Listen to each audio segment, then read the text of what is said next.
Guys, Boxing Gossip podcast number 28. It's that time of the week. First and foremost, I'm going to start with a little bit of an apology. I've been very, very, very busy. A lot of very, very boring circumstances at work that I won't go into. A lot of boring personal circumstances I won't go into. But I have not been my usual self on the channel this week. Normal service will be resuming. I'm not going to say it's going to resume in the next week or in the next fortnight because I may need to have a slightly quieter week or two. But normal service will be resuming in the medium term future. Let's put it that way. And this week I'm gonna try and do some stuff this weekend. I'm gonna try and bring back the live commentary format and maybe do some commentary on one of the live fights on the Monaco bill. So lots going on in the world of boxing, and unless you're living in a cave, lots going on in the world in general. So we're going to start the show this week by bringing in Jet. Jet runs the Boxing Discussions YouTube channel. So if you haven't checked that out before, what are you doing? Subscribe to that channel. And Jet, let's start with the major news of the week. Donald Trump becomes president by a very, very wide margin. How is this going to affect the sport of boxing? No immigrants in America, I guess. No, I'm kidding. Yeah, I mean, that is substantial news. I know Conor McGregor, actually, I know not boxing related, but, Conor McGregor's obviously being talked about with Floyd Mayweather and that sort of stuff. He's come out and said, nothing really changes. It's the same sort of regular stuff that goes on. So it's probably right. I actually study politics. So, nothing's really going to change. He doesn't have too much power. And, if anything happens, I guess they'll just, boot him out of office, similar to how they try to do to Nixon. So, it's not really a big deal, but, loads of people are getting pumped for it. So, yeah, fair play if they want to. I'm going to steal something from the chat here. Shout out to Paul. Would you say Trump won by KO or by points, Jet? I'd say probably wore down Clinton late and gave her a pasting, stop it late on. Or maybe he got outboxed, I don't know, earlier on, like Eggington Gavin, maybe. And then, put on the burners and KO Clinton. But, yeah, I mean... Can Clinton come back, Jet, if she maybe mixes it up, changes to a different weight class, goes back and works on a few things? Can she come back, or is it the end of her career as a heavyweight? Probably the end of her career, unless she maybe goes down to sort of European / House of Representatives, that sort of stuff. Possibly, that there's a possibility there. But I think Michelle Obama is what the people are calling for on Twitter. In the last day or so, they're calling for 2020. That's good news. Well, there'll be more coverage on the election special coming up this week. Barack Obama has agreed to come on the channel and do a hour-long special next week, so we're looking forward to that. But joking apart, Jet, let's crack on with the show in earnest. I just thought we'd give the new president 1 minute, given that it is the major news of our time at the minute. But let's start with the Manny Pacquiao fight, Jet. If you want to just walk us through that and just give us a bit of an overview, pal. Yeah, undercard as well, or just the main event at the moment? Whole bill, mate. Go for it. Yeah, I mean, so I discussed it in the live show I had, was it 2 days ago, I think now. And yeah, I mean, the card itself wasn't too bad, to be fair. I'll be honest, I didn't think it'd be a decent card, but it was. Oscar Valdez obviously won in no particular order. Oscar Valdez won in 7 rounds, I think, against Asawa, his mandatory. Done a really good job on him, but in the stoppage he kind of looked a bit wild. So I'd expect him to take a step back. He's very, very skilled. Take a step back, just pick his punches a bit better. But nevertheless, Asawa was kind of a punching bag, to be honest. But very good chin, and Valdez is a top. Not so much prospect anymore, but he's a top guy at 126. There's some other prospects in there in America, Jojo Diaz and those sort of guys, but I think he can mix it definitely at the top level. Carl Frampton, Lee Selby, Gary Russell Jr. might be moving up, but he could definitely mix it at that level. He looks class. Who else was on the undercard? I can't remember. Zhu Shiming. Yeah, Zhu Shiming won a world title. That was pretty easy for him. He knocked the guy down once. It was in a rematch. He won fairly handily, so there's not much to say on Zhu. He's a massive guy in sort of the Asian market for Bob Arum, so well done to him. And it is what it is with Zhu Shiming. Well done to him. Captured a flyweight world title, and let's see where he goes from there. Was the other one? I can't remember now. Manny Pacquiao, mate. Yeah, well, and Jesse Magdaleno. Yeah, Jesse Magdaleno. Yeah, lost, didn't he? Yeah, that was a really good fight actually. That was a bit of a mini tear up, to be fair. At times they were boxing, and at times they were in close, and giving hard exchanges. I thought Jesse Magdaleno actually won the fight quite comfortably, to be fair. And I thought loads of people said Donaire won. From what I've been hearing, I couldn't give Donaire the win at all. Donaire was very flat-footed. He was coming. He was looking for that one big haymaker. And Jesse Magdaleno, he boxed well at times. I don't think he's the most, smooth, accomplished boxer. I know he has an excellent amateur pedigree, but he looked good. He's not excellent, but he looked good, and I think he can certainly improve from the sort of level he was at. I think that's a really short version of Donaire as well. But he's 24. He's got a lot of time.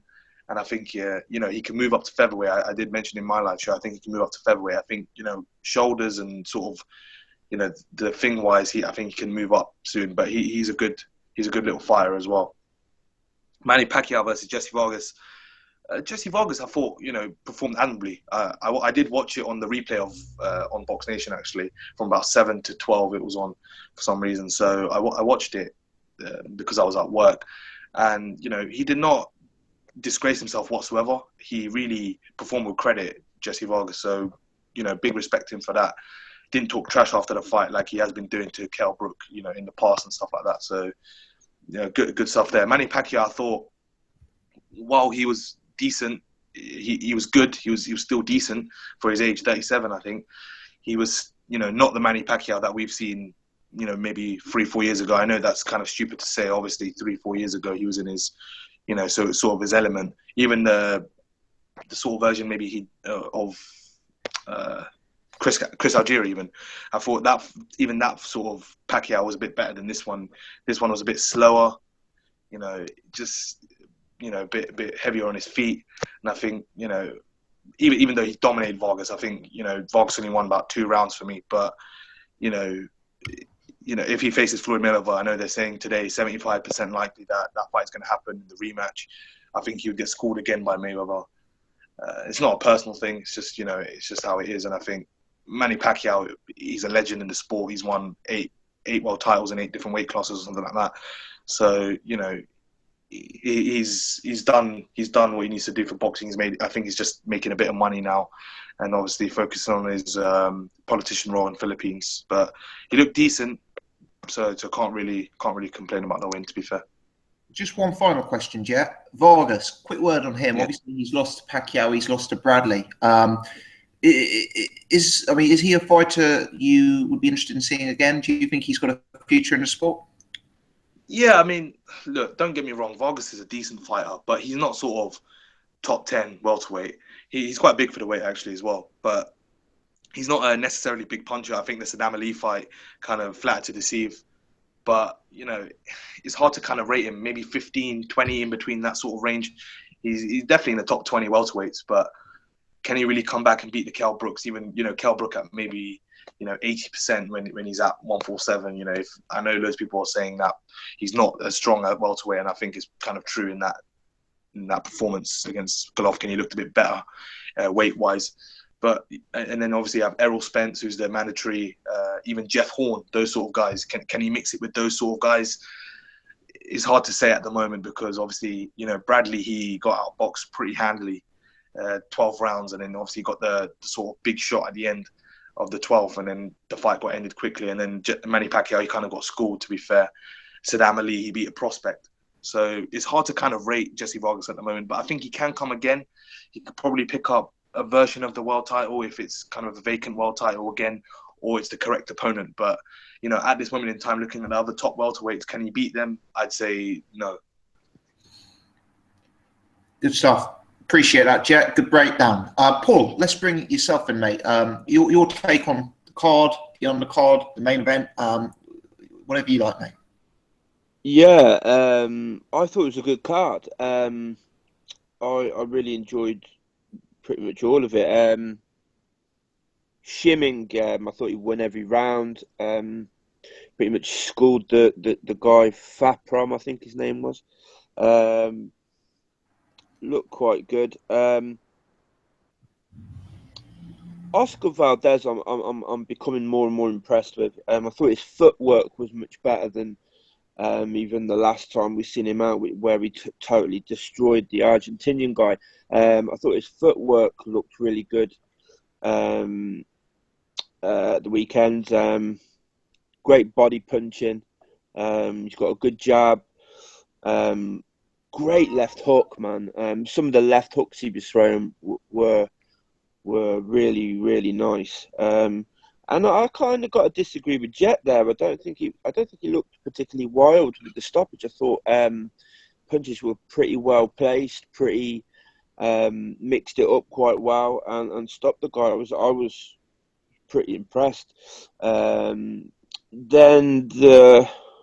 what was the other? Yeah, the Magdaleno Donaire. That was a good fight, really good fight. I agree though. Donaire seems he's not the Donaire from a few years ago. He's not for me. He was looking for that big right all the time, but Jesse Magdaleno I was quite impressed with. I scored the fight 9-3. Thought he won quite easily. I also saw the people online trying to say it was closer or that Donaire won, which I'm not sure what fight they were watching, but Magdalena won quite handily for me. Main event, yeah. I feel somewhat vindicated. You all said it wasn't going to be competitive, and I think I was probably the only one last week that said that it was going to be competitive. And I must admit, I thought it would be easy work for Pacquiao. Yeah. No, I had a feeling that Vargas's size and Manny's advancing years, he didn't look. You know what? Like if we weren't talking about Manny Pacquiao, you could maybe watch that and say, yeah, great performance. But everything's relative, isn't it? And I think Manny Pacquiao looks like he's winding up for me. I'd like to see him just wind up his career. He's got absolutely nothing to prove. He's achieved. He's certainly achieved things that nobody else in the history of the sport have achieved. Clear Hall of Famer. He's, like Jet just said, 8 world titles, however many different weights. When you think this guy started at minimum weight, it's just absolutely insane. And I've seen clips of him in the very early part of his career, and he was tiny. He was absolutely tiny, and this guy has moved through weight classes, and not only moved through them, but held his own. And in some cases dominated them. I mean, standout fights for me would be like the Cotto fight. He looked absolutely fantastic in the Cotto fight. The fight with Oscar, I know Oscar was a bit shot and whatnot, but thought Manny looked fantastic. That's sort of like classic Manny for me. Margarito as well. Margarito is definitely dominated him as well. Yeah, and that was, I mean, like if that Manny would have turned up at the weekend, I think he probably would have dominated and possibly stopped Jesse Vargas. But I don't know what everybody else thinks, but I didn't see. I was impressed with him against Timothy Bradley in the last fight. I wasn't as impressed this week. I'm interested to hear what you guys think. I know, Tom, you were pretty impressed with him against Bradley as well. What did you think of him at the weekend? The consensus seems to be that it was a less impressive performance. I actually felt that the performance against Bradley was really, really impressive. Like, sort of, I thought it was a real fantastic performance, and I don't think this hit the same heights. I think a lot of it depends on how high you rate Vargas. And for me personally, I must admit that I don't rate him overly highly. I suspected it would be easy work for Manny Pacquiao, and you do wonder if the point that Jet raised earlier on is valid, which is that Floyd Mayweather rematch in the works, potentially for May 2017. That is the motivator, the sort of revenue that could be generated from that fight. Because as you said yourself, Paul, there's nothing left for him to prove, really, is there? So it's interesting. It's interesting, and he certainly adds something to the sport. There's all this talk I was seeing on Boxing Scene today about him being open to a fight with Lomachenko at 135 pounds. I just view that sort of chat as nonsensical at this stage. But there you go. Paul, just before it's nonsensical. You go ahead. What I wanted to say though is I do also think that the Floyd Manny 2, I think it probably will happen. I think that is probably the end game as far as Manny is concerned. I'm not as confident that Floyd would just come and school him again. Floyd will have been out for how long now? Like over a year. And I think a lot of the stuff that we heard leading up to this fight, that Manny had his initial duties in the Senate over there in the Philippines, had taken a lot away from his sort of like time to train and everything. If you compare that performance with the Bradley performance, it could all be bullshit. Of course, it could just be their way of sort of like setting up excuses for if he didn't look good. But I mean, I like to I kind of like think that maybe that was accurate, and I don't think the same would happen if he got another crack at Floyd. I think that's the fight he wanted it for years. We all wanted it for years. Sure, no one's forgotten how many years we were waiting for that fight and whatnot. I think if he was to get a crack at Floyd, I think he would. I think the Senate would certainly take a backseat, I would imagine, and he would give it everything. And I think it might be a better fight. I actually thought that fight was closer than some people did, but I don't think it'd be just a shut out by any stretch of the imagination. Interesting stuff. And Paul, just before we move on to Surrey, Donald Trump versus George W. Bush over 3 rounds. Who are you taking, mate? Trump with or without the wig? Is he allowed to keep the wig on? I think he gets his strength from the hair, so we're going to go with the wig. Yeah, I think with the wig, he probably takes Bush out. Bush is short, isn't he? He gives up a lot in height, probably a lot in reach. Do you think he'd get the jab going, or do you think it would just be like a devastating KO? I think he'd probably use his. I hear on the grapevine he has a signature windmill punch. He just swings the big right. So I think he'd probably be looking for that signature windmill to land all night. To be fair, and it probably would land at some point. I'm actually, on a serious note, I'm actually really fucking depressed about it. Like, I really didn't think, America would vote in a racist bigot. I had a bit too much faith in human beings, apparently, and they have. And I kind of like, I also agree with Jet. I don't think he can do a lot of the craziness that he says he wants to do and whatnot. It's not just as simple as that, but I am very kind of like a bit well, a bit depressed on what it says about us as a race, to be honest. But there you go. Heavy I'll leave it stuff. there. Heavy stuff. Let's bring in Seri. Seri, first and foremost, how you getting on, mate? Yeah, I'm not too bad, Tom. How you doing? Oh, let me just adjust your sound. Sorry, Try again, Seri. Can you hear me?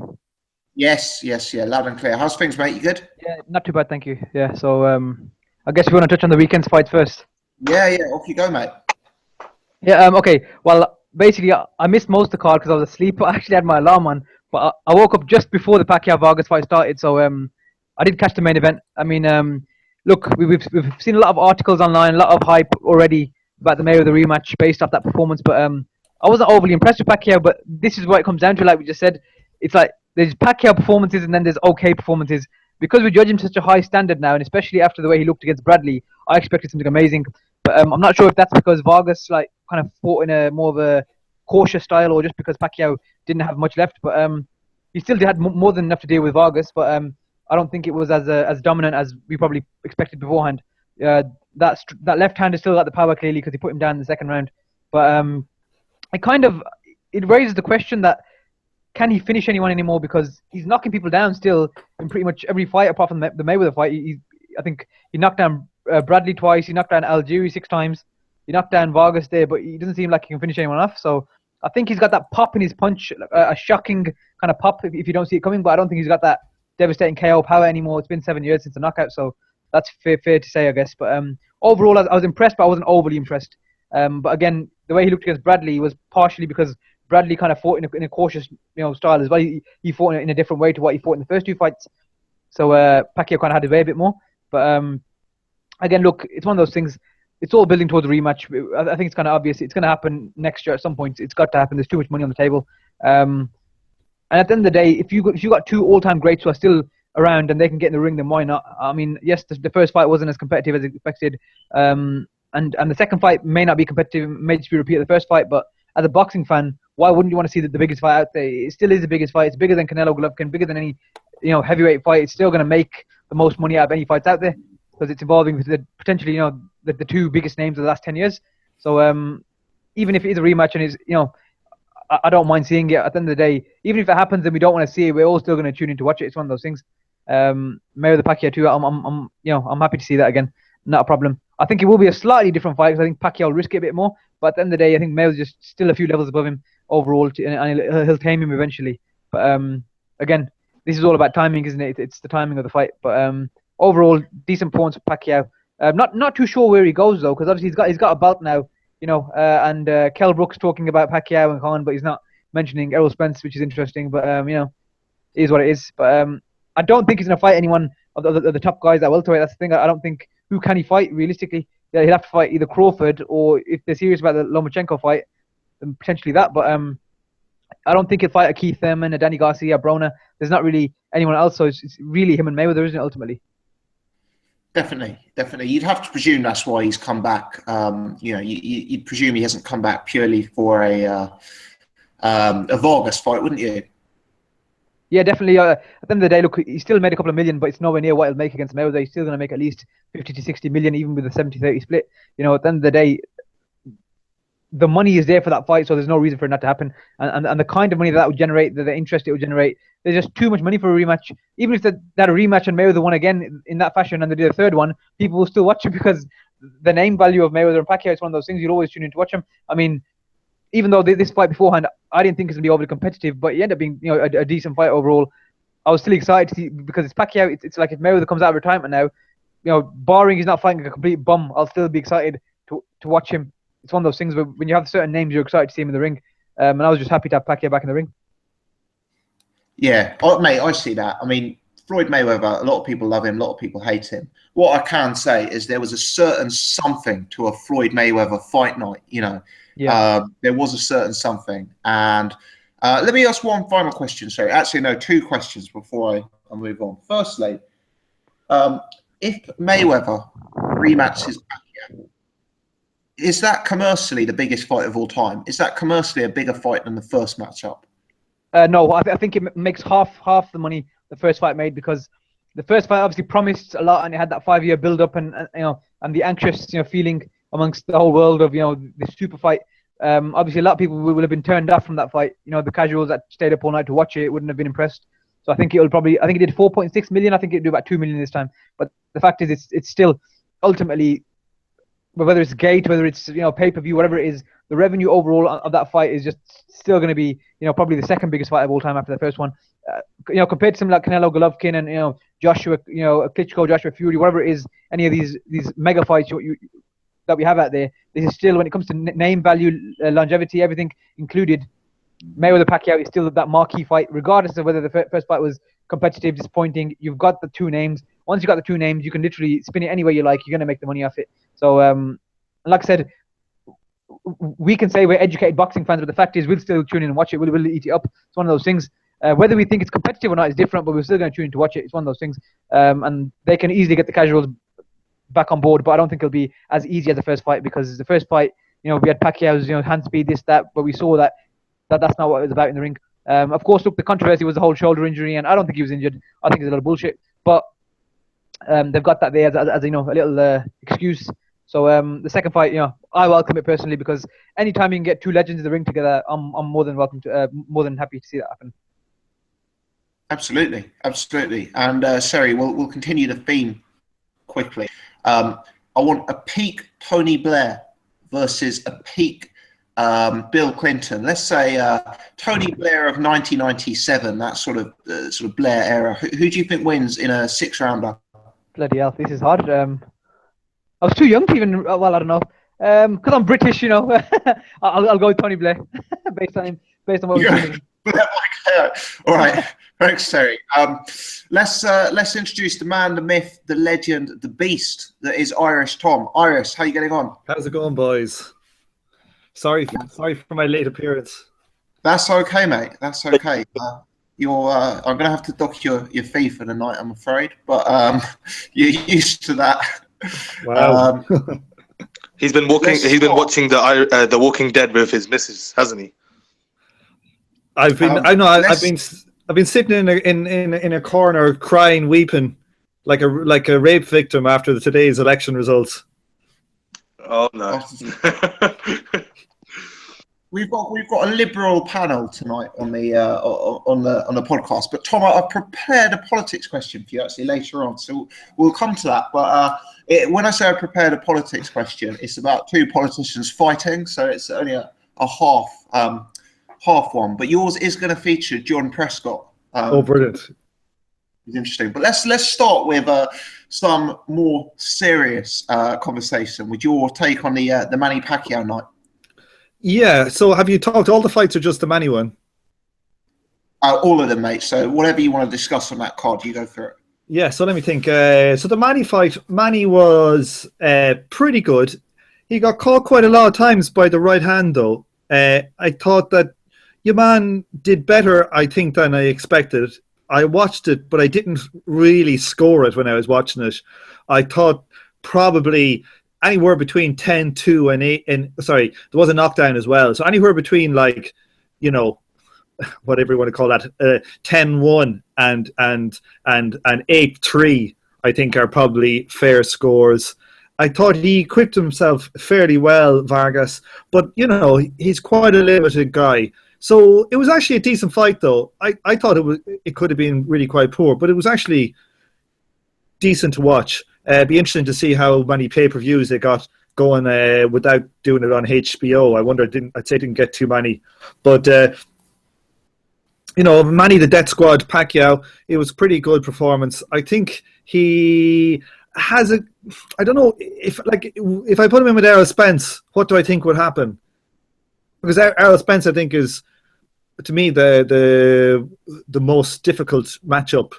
I don't want to see him fight Mayweather again, to be honest. I don't want to see Mayweather fight again. I just think there's so much bullshit around Mayweather. I want to see a new young blood come through. God almighty, we'll have 6 more months of bullshit if Mayweather comes back. So I'd like to see Manny the Death Squad Pacquiao fight somebody else. Maybe Spence. Even Lomachenko, but Lomachenko will be too small for him. I think he'll totally dominate Lomachenko at 135. But, pretty good. What else was there on that card? Oscar Valdez, Zhao Siming, Donaire loses. Oh yeah, Denier was fighting here again. Bandoleno.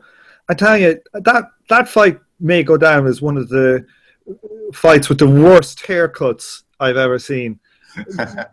Denier looked like he just got out of bed. Seriously, he looked like he'd just woken up. And your man looked like somebody dropped some spaghetti on the top of his head. That was one fucking seriously bad haircut. But he was good. Magdaleno was very good. But I thought that Donaire was very poor. He was very plodding. And he just followed him around the ring. He didn't cut off the ring at all. And he didn't really put on him. But your man fought excellently on the back foot. And, you know, I thought it was an easy, wide decision. I had it like, I think, 9-2 or something like that. Something like that. I had it really quite wide. I thought there was a couple of kind of drawish rounds in there. So I thought it was really, you know, I'd like to see him again. He looks, so that's the super bantamweight division, isn't it? Yeah. Super bantam? Yeah, he won the title WBO version. Yeah, so is it like after, so there's him and Rigondo, is there anybody else that's any decent? Not really. Shingo Wake or Guzman who won the IBF title. No one really. Yeah, so I think like him and Rigondo, like, so I think he's really quite good and he looks like he'll go up. What else was there? Oscar Valdez, he was really quite good, but he was fighting a no mark, let's be honest. The guy he was fighting was extremely poor. The only thing he had was a chin. And Oscar Valdez showed a lot of different things. He went southpaw, looked good when he went southpaw, was doing a lead left hand when he went southpaw that was effective. He showed a good jab. His hooks are very wide, but I think if he goes up against somebody with straight punches, he'll be found out. Like, he looks like he's got a lot of good points to him. But is it Pedraza is also featherweight? Jeff? I think Pedraza's super featherweight. He's super feather. So who's it? It's Carl Frampton, E. Selby, Gary Russell Jr., Jr. Diaz. Yeah. Guys. I'd probably take all three of them ahead of him, but I think he's got a good chance and he might develop a bit. He hooks very wide. Like, if he hooks wide, say someone like Frampton would just catch him all night long with straight rights. But he's tough, and I was kind of impressed with him. What did you boys make of the commentary? Anybody? What? Someone else. I wasn't paying enough attention when it was on. I'll be honest. I wasn't paying attention to the commentary. I was just watching the fight for once. Man. Did anybody hear your man Stephen A. Smith? No, I watched it with Russian commentary. Oh, that'd be much better. Oh my God. Was Stephen A. Smith. I obviously need to bring back my live commentary, do I? I think so, Tom. I think so, yeah. Stephen A. Smith, I'm telling you, lads, I was walking with my kid there the other day and we were walking past, going to the playground. We passed, there's a bit of a green and there was a fox there. It was dead and it was lying on the side of the path. And it was like a couple of days and it was covered in mange and everything. And I tell you, if I'd stood on that fox and squeezed the diarrhea out of its fucking putrefying anus, the diarrhea would have had more knowledge of boxing than Stephen A. Smith. That's the way I put it. That is a fantastic analogy. Thank you very much. That was an elaborate story. Live less than a minute ago. We've now got 30. There we go. Tom, the real question, mate. I've asked all the boys a political question, but you know I've saved the best to the last. 12 rounds, mate. 12 rounds. 12 rounds. A versatile title. I'm talking a peak John Prescott here. I'm talking 1998, a year into his role as Deputy Prime Minister. The time when he landed what is probably remembered as the greatest punch in politics history. And I want him versus Obama. I want him against let's go for a sort of a 2010 Obama. Before he'd gone grey, he's seen off McCain. He's getting rid of Bin Laden. That sort of stage of life. Who are you picking, mate? Well, you see, it's one of those classic ones, isn't it? It's Tommy Hearns versus Hagler. So I got to go for Hagler every day of the week. He's going to find that body. He's going to take the body, and the head will follow. Mikey says Obama has a glass jaw. Obama has a very small chin, and it's liable to be very, very, very weak. Prescott has supreme accuracy, though. He does. He's got very good technique, and some could have accused him of lunging with his punches in 1998, but he has to lunge when he's up against the guy with the bigger reach. So I don't think it'll hurt him that much. You see, the better fight would have been Prescott versus Brian Clough, like a 1970s, 1980s Brian Clough. Do you remember when he ran on the pitch and started banging up? That was 1988, wasn't it? Notts Forest. Yeah. That would be a better fight. You old boys are going before my time. Yeah, and Brian Clough wasn't even a politician, Paul. So what the hell are you on? Yeah, special, Paul. Okay, my bad. Come on, Paul. You're losing it, Paul. Losing it. Right, let's crack on to the news. I've got a request to discuss this on Facebook, and also it's a nice thing to discuss. So we'll stay with Irish Tom. We'll stick with this story first. Tom, Oval McKenzie retires. I like McKenzie. I think he's an interesting fighter to watch. I think he's an excellent guy. And I think he's a lesson to a lot of fighters out there who've had losses early on in their career. When you look back on Oval McKenzie's career, what are the thoughts that run through your head? I just think he probably has got the best lisp in boxing, even beating Chris Eubanks Sr., a great lisp. He's a very nice guy. He's got a great accent. You've got to love his accent. He's showed a lot of heart, had great power. He won so many fights he wasn't supposed to win. A proper road warrior. Pity he got because this was going to be a big payday for him, wasn't it? Was it Marco Huck or somebody? So very bad luck for him. Hopefully he gets better.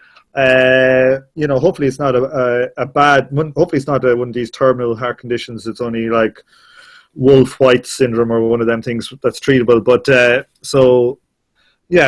great guy all around. Everybody, anytime I see the IFL boys are talking about him, they always say he's the nicest guy in boxing. So he comes across like that too. And he was working as a chef or something, wasn't he? Like a school chef all the time when he's going out there and being a total killer. So, fair play to him. I pity he didn't get another payday. Absolutely. Mikey's put Oval's a warrior. He fought them all. He took the hard routes and ducked nobody. Hope he enjoys his retirement. That's a good comment, Mikey. Guys, I won't go around the whole panel asking for an Oval tribute, but is there anyone who particularly wants to say something?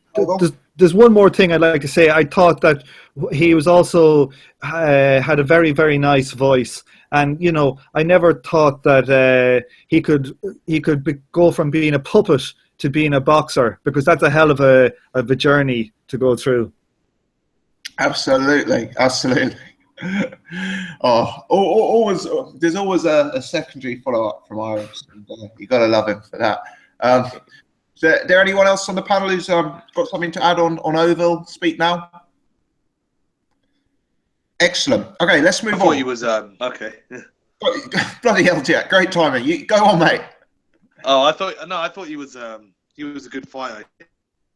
He done and I thought he probably won the fight against Victor Ramirez out in Argentina. I thought he got robbed in that fight. Definitely. So he should be world champion. That was the highlight of his career, definitely. But yeah, some good memories there, definitely. Suri, let's go back to you, mate. Let's talk about this Dillian Whyte, Derek Chisora news. We haven't had your take on it yet. I know I've discussed it with a few of the boys previously. I did make the comment that there would be an incident with a glass on the lead up to the fight. And it appears that I actually got that prediction right based on the pre-fight build-up on the gloves are off. So, sorry, your take on that fight and your take on the build-up so far, please, mate. Yeah, I mean, I think you got that bang on, really, considering what we saw, that behind-the-scenes video kind of thing.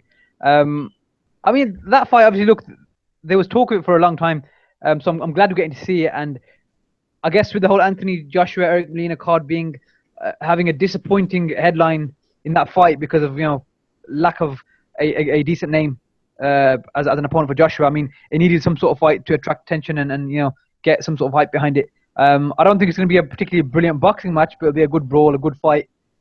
These two will obviously hype the fight a lot leading into it, and obviously we've seen already straight away. How long have we got? We've got 4 weeks before the fight, so they've already built quite a bit of hype for it. So I'm not too sure I'm picking to win because I don't know how good Dylan White actually is, but Chisora's faded as well, so I don't know. But I feel like, in a way, in terms of the character of Dylan White, it's kind of what Derek Chisora was 5 years ago, if that makes sense. The guy that always had some sort of controversy going into a fight and building a fight with his words and actions. But at the same time, I think maybe this is Derek Chisora's last big fight as such. It's a big domestic clash. It could have probably headlined its own show if it wasn't on a Joshua box office card. It could have headlined a fight night at the very least, I think, just as two decent names. But I'm not too sure who to pick, if I'm honest with you, at this point. But I'll probably lean towards White because I think he has more to offer going forward, and he's still pretty fresh, whereas Chisora's been through a lot, and his punches are more slappy, and he's not really facing of note. Obviously, he lost in May in a big fight, but apart from that, he's not really done much as he's fought bums up until now. Well, same for White. He hasn't really fought anyone of note either, apart from the Joshua fight either. So they're both kind of in a similar position in terms of recent fights, apart from the fact that White is just more fresh and only one loss. But I think it'll be a good fight. I think it'll be a good scrap.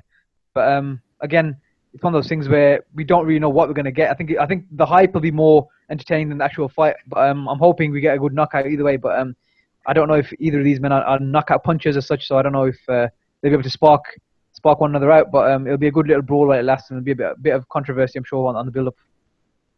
Good stuff. And sorry, we've done a show previously where we've discussed Joshua Molina, so I won't labour it tonight. But the boys in general were quite negative on that fight. Irish Tom in particular was not a fan of the matchup, and I can't say I blame him at some points. Just give us your initial reaction when Molina was announced, mate. Yeah, well, to be fair, I wasn't too surprised because after the whole Klitschko thing and it didn't work out, he really had nowhere else to go, such as that. I'm not saying it's an excuse like for Joshua. I mean, there wasn't really anyone else that okay, there were other people he could have faced, but realistically, they weren't going to put him in against a big name in a throwaway pay-per-view at the end of the year, because this is what it is. It's just a throwaway pay-per-view just to get in another few million pounds. I mean, it's not really a marquee type of event. It's in the Manchester Arena as well, so they're not looking to. They could have done it at the O2 if they, had they booked it earlier, but they weren't looking for a big fight around December weather really. But Joseph Park obviously went the vacant WBO route. David Hay wasn't going to. Well, David Hay maybe would have stepped up to fight him, but I doubt it. And the same way Joshua didn't want the fight. Klitschko obviously injured. It wasn't going to happen. And they want to build for that fight into a bigger venue, a better time of year. Fury's out. Fury obviously didn't want the fight. So really, who else was there? There wasn't really anyone else. But I think it's just one of those things. It's not anything for Joshua to gain apart from just some experience and a few rounds if Molina can last. What I do think is that if he went 8 to 9 rounds with Wilder, but obviously every fight is different. I think Joshua will get him out there within 3 to 4 rounds. I don't think it will go too long. But if Molina is really game and really can push it, then maybe he will last into the 8th or 9th round. But I don't think so. I think he'll get him out there in 3 to 5 rounds. I think he'll be out. But it is what it is. The Joshua thing, it doesn't matter who he fights, it'll sell out within 10 minutes. It's one of those things. Until Joshua loses or gets knocked out, we won't see a change in his support, because it's only when a fighter loses we see how much support he really has, because people can jump off the bandwagon very, very quickly, especially on sort of hype machine like Joshua is.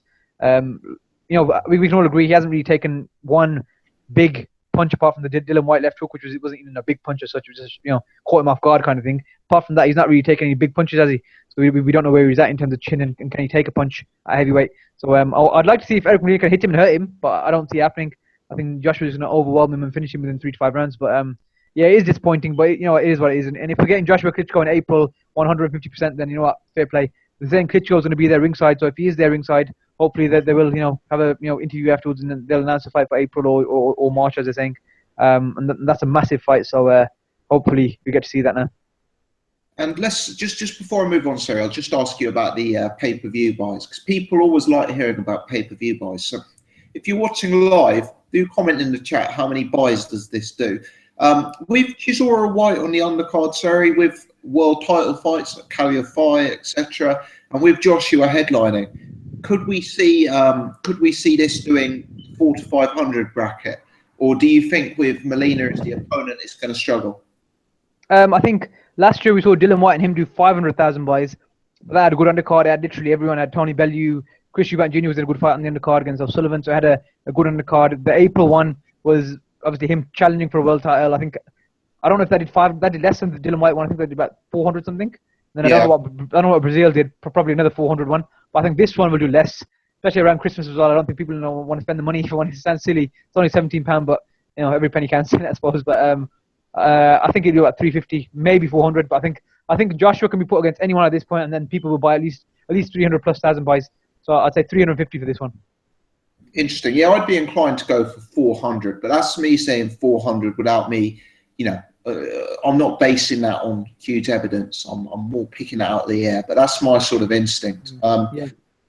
Cheers, sorry. All right, Paul, let's go back to you. Chisora White, the gloves are off, mate. Did you have anything to add on the scrap that occurred there? Perhaps not a surprise, mate.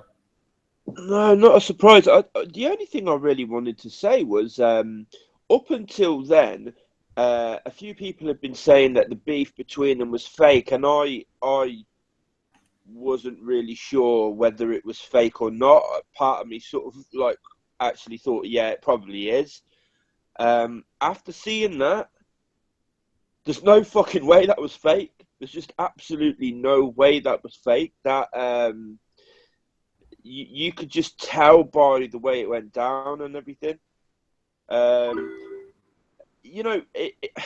It may end up being a bit of a masterstroke actually by Eddie Hearn, because AJ and Molina were never gonna, shall we say, be the most interesting characters in the run up to the fight, and the stuff between White and Chisora might end up actually selling the pay-per-views more than the main event, or not more than the main event, but you know what I mean.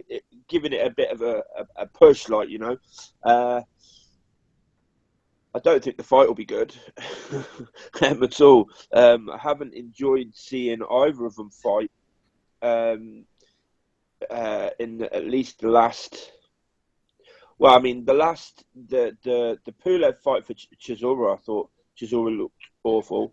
I think me and you had a conversation after that fight, in which we both kind of thought Chisora looked shot. He looked like a shot fighter for me, and I thought he lost handily. At the same time, I don't think Dillian White has looked particularly great. The Dave Allen fight, he didn't look great. Not a big fan of Dave Allen, and not a big fan of Dillian White, to be honest. So yeah, it's kind of like the build up is, for me, the build up is going to be and is proving to be more interesting than the actual fight, I would imagine. Absolutely. I think that's often the way with some of these matchups. And Paul, a lot of talk this week about Anthony Joshua sparring rumours. There was the rumours with the guy Lawrence Okoli who fought in the Olympics. But Joshua himself has pretty much come out and confirmed that he was dropped at one point by David Price. Whether or not he's actually said it directly, I don't know. But he did. Yeah. But what he said was, they asked him about these rumours, and he says, and what he actually said was, he said, yeah, he dropped me, and then I got up and carried on training, and it's no big deal, and he looked pretty relaxed. And you know what? I'm kind of like, even before he admitted it, I was kind of in the so what camp. So what? He got dropped. They're heavyweights. Like, David Price is a puncher. Anybody can get caught with a punch. Yeah. I think, too much is getting read into that. So you were dropped by a big heavyweight in sparring when you were younger. I don't think it necessarily. I don't think it necessarily means anything. If you look back, there's always been rumours. There was a rumour Mike Tyson, I can't remember the name of the guy. Mike Tyson was supposed to have got dropped very heavily by a guy. I can't remember the guy's name now, but the guy was a nobody. Lennox Lewis, there was rumours, when he was at his peak. Anybody can get dropped. It's kind of like, yeah, whatever. Like, for me, to be honest, I don't think it's a big deal. Are you one of these, Paul? A lot of people buy into the psychology of it. A lot of people say like Price has an edge in terms of a fight, and maybe that's why they didn't go down the Price route, because Price has already shown what he can do, and they're aware of the threat, and they don't want to risk it. Well, what's your take on that sort of chat? Well, I mean, psychology is important in a fight. If a fighter's weak-minded, then something like that could possibly have an effect. But I'm not so sure I buy into that being the reason. Because, I mean, what that says is, is Price the only person that's got a punch in the heavyweight division? I mean, pretty much any heavyweight could knock out another heavyweight, caught properly. So, no, I'm not so sure that's the reason that they didn't. I think it's probably part of their kind of like trying to build Anthony Joshua in the US. Molina went, 9-10 rounds with Wilder. They can now sort of like spin it with, if he does get Molina out of there quicker, or he dealt with him easier than Wilder did. I think this is all sort of like material to build him in the US and build up a potential fight with Wilder down the line. Interesting stuff. I don't think it's anything to do with getting dropped in sparring or anything, No, I hear you. I'm inclined to agree, Paul. I'm inclined to agree. A lot of people buy into these things in that sort of detail, but no, I hear you, mate. Jet, let's. Sorry. Can I just say the reaction is Price has got a punch, but he's also slow as hell. AJ isn't slow as hell and has decent timing. I think if I was AJ, I just think, well, yeah, you might have a punch, but I reckon I can get to that paper mache chin, as Jet says, quicker than you can get to mine anyway. So, it kind of pretty much renders it null and void for me. That's all I wanted to say. Anyway. Yeah. It's a very, very valid comment. Jet, I've actually got a few heavyweight matchups I wanted to quiz you on, but just before I do you want to throw anything into the mix about these Price sparring rumours? Were you surprised with Joshua sort of coming out and pretty much confirming it, as Paul said? Not at all. I mean, the sort of thing, the sort of persona he has with the humble, stay humble, and all that stuff. It kind of just builds into it, and he kind of just goes, well, he's dropped me. I'm taking it on the chin. I moved on with it. You can stop. You can either stop or just continue training. And obviously, he's continued training, and he's won a version of a world title. So people who are saying, "Oh, psychology and that sort of stuff." Well, look at where David Price's career has gone, and look at where Anthony Joshua's career has gone. And I'm not an AJ or a David Price fanboy at all. So it kind of speaks for itself. So there's nothing really to add apart from what the boys have said. I think everyone's been spot on, and kind of said what needs to be said on it. There's nothing really else. It's not surprising at all. But but it's boxing. You're going to get put down. You know what I mean? Like, it happens all the time. So that's pretty much it, really. Yeah, it's part and parcel of the game. Okay, let me throw some of these fights at you, Jet. Let's start with Povetkin versus Stavern. Looks set for December 17th in Russia. Your take on that one, mate? that's actually a pretty decent fight. It's a fight that could eventually turn out to be a bit of a slugfest. You know, I know people think Stiverne will probably be a bit of a counter puncher. I think he's at the age now that he kind of has to come forward, and you know, he's a decent puncher. He's not a massive puncher or anything, but he has a bit of a dig.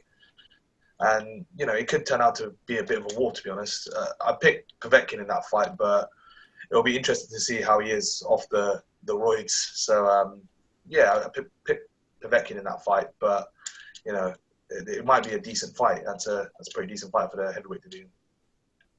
Definitely.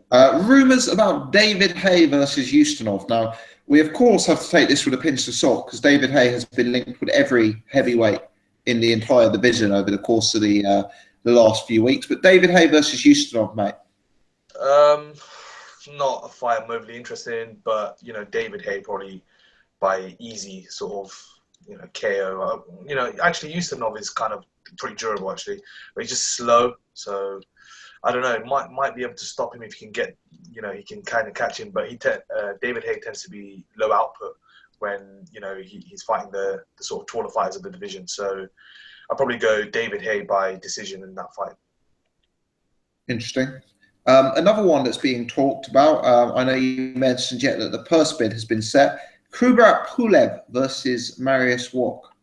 Yeah, that's not a terrible fight either. I mean, you know, that's probably one of the worst fight out of the three. But you know, Kubrat Pulev probably wins that fight.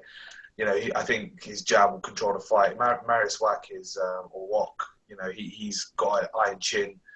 But apart from that, he doesn't really have much else. He's quite slow, quite plodding. And, you know, he doesn't really have great fundamentals either. So, you know, Pulev by quite wide decision. But, you know, if Wach can kind of mix it up and get in, you know, in close, try and make it awkward. Pulev is, you know, he's susceptible. He's not got the great sort of chin, I'd say. And maybe his heart is kind of questionable as well. You know, he doesn't like getting hit. So, yeah, I'd say Wach in that fight. And sorry, just one. Pulev even. Sorry. I'm speaking of Pulev, yeah. Just one cruiserweight fight for you, and this is another one that you raised, Jet. Alexander Usyk. Yeah.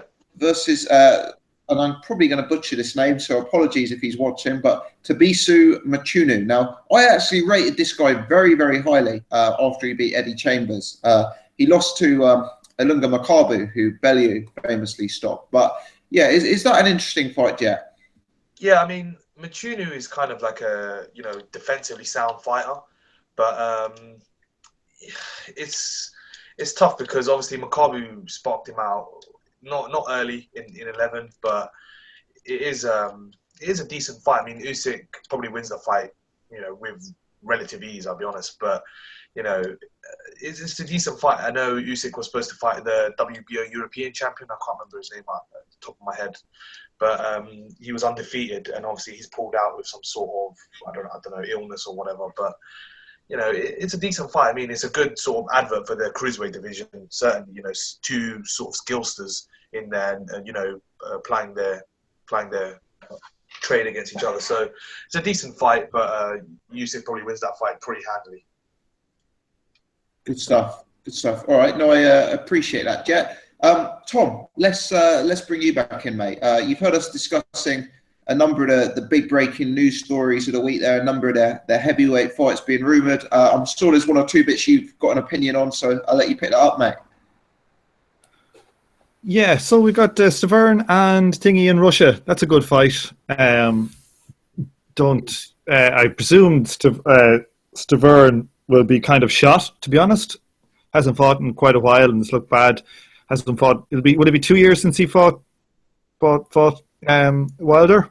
Yeah, he did have that comeback fight, didn't he? He fought Derek Rossi and got dropped and laboured to a point swim. Yeah, so I think like that's likely to be quite an easy win for Stiverne or for the other guy. Who else is there? David Haye, another rumour. Let's ignore that. We started to use his name again. Damn it. Let's call him David Ho. Who else is there? What other ones do we have? So what we were just talking about, Pulev versus Wach, Usyk versus Machunu, KV Ustinov, Povetkin Stiverne. We were talking the Joshua confirming the price sparring rumours, the White Chisora beef. That was the main things. I was going to bring you on to Kell Brook afterwards as well, but if there's anything you've got to throw into the heavyweights first. Well, like, you know, if there's one thing you don't want to call Derek Chisora, or you don't want to call Dillian White, is a goat. You know, like, it escalated from being called a donkey to a goat. You know, God knows if he had been gotten to calling him a raccoon, you know, shit would have really went down. There'd be guns drawn. But, you know, this is exactly as predicted. It's fucking predictable. Let's see how real. Let's see how they make it up. You know, Derek Chisora and David Haye did all this stuff before their fight, and then after in the ring, they're all like laughing, smiling, shaking hands. So we'll see how truly real the beef is. But you know, Dillian White would have an argument with himself. Like, I'd say he doesn't like shaving. I'd say he gets somebody to shave him in the dark so that he doesn't see his own face and start to row with himself. And he's got a razor, and that's just going to go really wrong. Who else? The other fights don't really. A number of the guys in the chat are talking about a potential fight, and I have heard rumour of this myself, between Luis Ortiz and David Allen. I just want to ask, what the hell has Luis Ortiz ever done to deserve a fight with Dave Allen? It's all about levels, this game, isn't it? It is about levels. Look, I like Dave Allen, but, like, you know, Dave has yet to prove he's even English level. You know what I mean? And he's going to fight in one of the biggest killers we've got out there. So that's so. Did we find out that he's only on a 2-fight deal as well? Ortiz. I don't know the answer to that. Jet, you're usually in the know. No, I haven't heard anything to do with that. So kudos to Irish. He's probably got that right, to be fair. 2-fight deal. And possibly they'll probably extend it after the next fight, I guess. Yeah, so, like, you know, like, if he's fighting Dave Allen, that is, like, I don't even know what that is.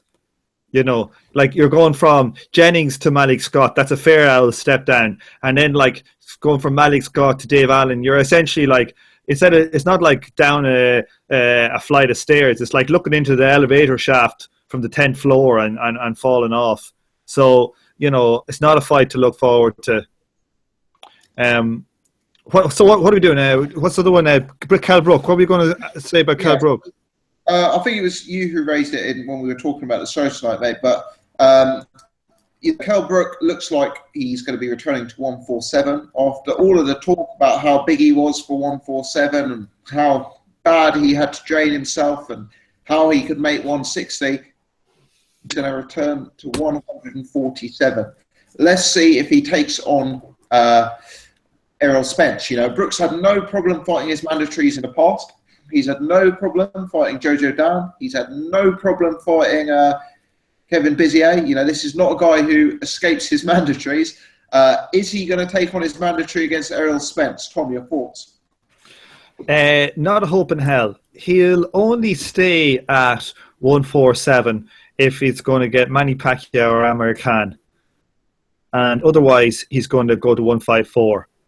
And that thing, they'll make the case, he wasn't, or, you know, nobody knows who Errol Spence, we couldn't sell Errol Spence. You know, Eddie Hearn is able to sell Dominic Breazeale, you know, he's able to sell Charles Martin, but he's not able to sell the hottest prospect in the welterweight division.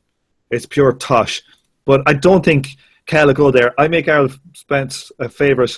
I think going back down to 147, if he does do it against Khan and Pacquiao, it's another cash out, because that's not going to be an easy thing to do. You know, get back down to 147 after putting on all that weight. You know, Dwyer, who I love to listen to him talk about a mid-range hooker. As all you lads who might have followed me, my Twitter account might know. Shout out to my new Twitter account. You should all follow it, lads. It's absolutely hilarious. But no, I'm joking.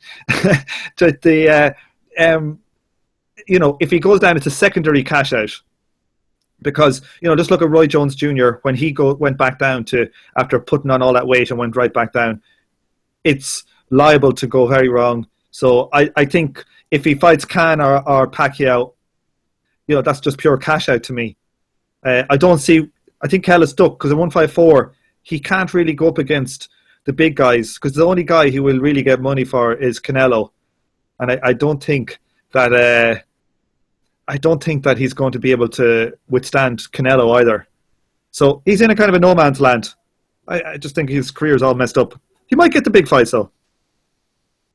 Do you think people are asking for your Twitter handle? So, Tom, at the risk of spelling it wrongly, can you maybe? I'll put it in the chat there. Yeah, it's mid-range hooker after our good man Pacquaio. Point is it that they have to go? Am I right or am I wrong? Do they not have to know what the actual handle is? Yeah, it's mid-range hooker, isn't it? No, I don't think so. Oh, another proletarian.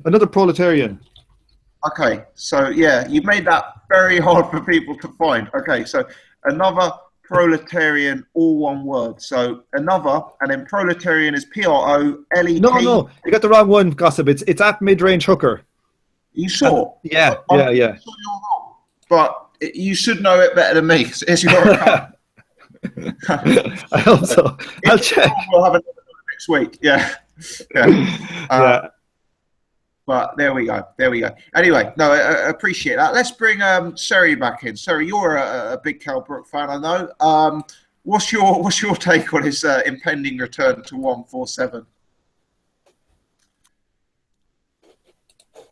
You're on mute, mate, if you're still there. Hello, Seri. Okay, having a few sound. Tried to mute and unmute himself, but it's not working for some reason. Can you Let me just see if I... Now here he is. Oh, I think it was me. Try again, Seri. No, I don't know.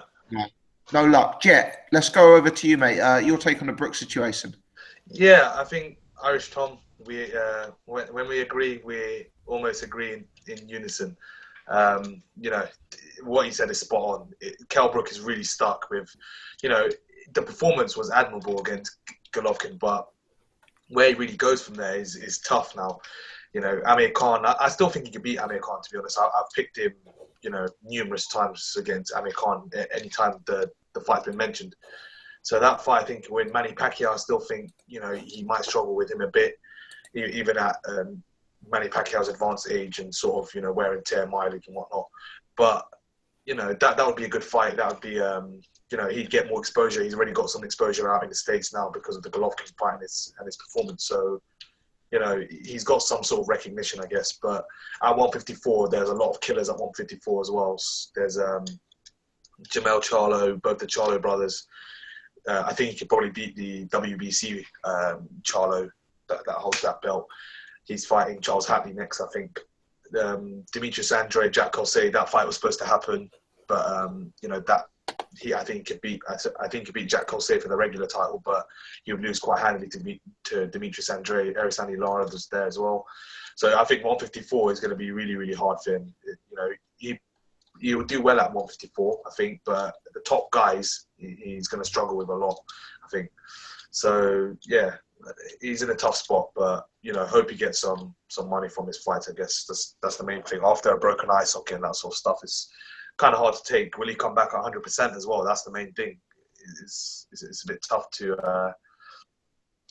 look at. So we have to take all this stuff into consideration. So yeah, best of luck to Kell Brook. He's not young either. I mean, don't get me wrong. He's also not old. But you know, he's 31 or something, isn't he? 31? I think that sort of age, and he's had 38, 39 fights, something like that. And yeah, I guess the Golovkin fight in particular was a very, very hard fight. And when you spend your whole career cutting weight to that extent, it can make you an old 31 in my bag. Golovkin, I mean, he has this sort of thing where he makes fighters, like after he beats them quite like badly, he kind of, you know, makes them, I don't know, their career kind of spirals downwards. Look at David Lemieux or someone like that. He looked pretty bad against Christian Rios, who was it he faced? So, you know, hopefully that doesn't happen to Kell, and I hope he does really well going on in the future, and I hope he gets some paydays as well. Absolutely. Let me see let me give Seri, see if I can bring Seri back in again. Seri, a few technical difficulties there. Are you back? Yeah, can you hear me this time?